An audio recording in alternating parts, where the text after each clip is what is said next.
আমার ছেলে গত ৪ আগস্ট মিরপুর ১০-এ গুলিবিদ্ধ হয়।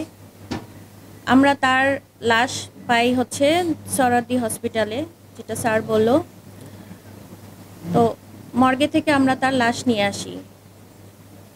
তো আমার একটাই কথা আপনাদের কাছে, একটাই বার্তা যে আমার বাচ্চা যেন সুষ্ঠু বিচার পায়, এবং কে বা কারা ওখানে গুলি করেছে সেটা আমরা জানি না, যেহেতু আমরা কোনো আসামিকে ওইভাবে করিনি। কিন্তু আমাদের সাবেক প্রধানমন্ত্রীর অনুমতিতেই তো এই কাজগুলো হয়েছে। তো আমি চাই যে এটার একটা সুষ্ঠু বিচার হোক। আমি আহনাফের মা হিসাবে এতটুকুই চাচ্ছি।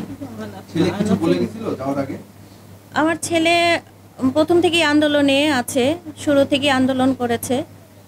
তো ৪ তারিখ যখন ও যায়, আমি ৩ তারিখ ওকে না বারণ করেছিলাম যে বাবা তুমি যে কালকে বের হবে না। তো ও আমাকে একটাই কথা বলতো যে আম্মু আমি যাব, আমি আন্দোলনে যাব। তো ৪ তারিখ আমি ওকে অনেক চেষ্টা করি আটকানোর জন্য, কিন্তু ও আমাকে মিথ্যা কথা বলেই নিচে বের হয় যে আমি বন্ধুদের সাথে একটু দেখা করে আসছি। এরপরে হচ্ছে আমি যখন ওকে ফোন দেই, ও ততক্ষণে ১০ নাম্বার চলে যায়।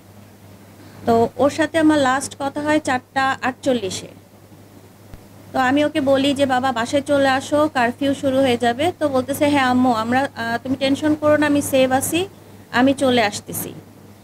এরপরে আমি ৫টা থেকে ৫:15টার মধ্যে ওকে যখন ফোন দেই, ওর ফোনটা অনেকক্ষণ রিং হয় কিন্তু কেউ ধরে না। এরপর থেকে আমি আর ওর কোনো খোঁজ পাই না। যখন আমি ওকে খুঁজতে বের হই ৬টার পরে, তখন হচ্ছে একটা ফোন কল আসে ওর বাবার কাছে। কে বা কারা আমি জানি না। তো বলল যে বড় ভাই একজন ফোন দেয় যে ওর ছবিটা ফেসবুকে আপলোড হয় অজ্ঞাতনামা হিসাবে। তো বলল আঙ্কেল আপনারা দ্রুত ইসলামিয়া ব্যাংক হসপিটালে চলে যান, ওইখানে ও আছে। তো আমরা ওকে জিজ্ঞেস করলাম যে কি হয়েছে, তো আমাদেরকে কিছু বলেনি, বলল ওখানে গেলেই আপনারা বুঝতে পারবেন।